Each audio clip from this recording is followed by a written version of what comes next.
Stephanie White speaks out on Indiana fever problem without Caitlin Clark, Sophie Cunningham.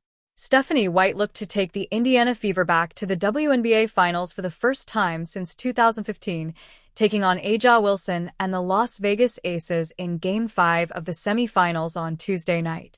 Regardless of a win or loss, the Fever have had a remarkable postseason run without 6 players, including stars Caitlin Clark and Sophie Cunningham. Clark was limited to 13 games this season because of multiple injuries, averaging 16.5 points, 5.0 rebounds, and 8.8 assists. Cunningham, on the other hand, began her first season in Indiana coming off the bench before earning a starting role, finishing with averages of 8.6 points and 3.5 rebounds.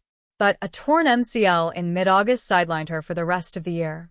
Yet while the injury-riddled Fever have impressed during the 2025 playoffs, the lack of Clark and Cunningham's three-point shooting threat and floor spacing ability has been an issue. And White would agree.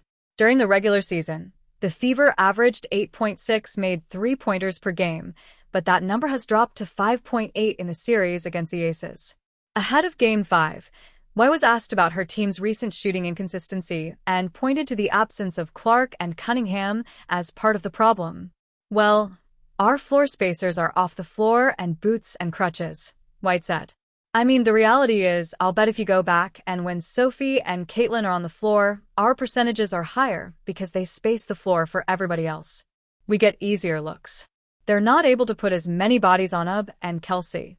Lexi goes from probably 6th or 7th on the scouting report to now 3rd. I mean, I think it's as simple as that. You just play us differently when we don't have the floor spacers on the floor." With Clark and Cunningham sidelined, the Fever have leaned heavily on Kelsey Mitchell for scoring and outside shooting.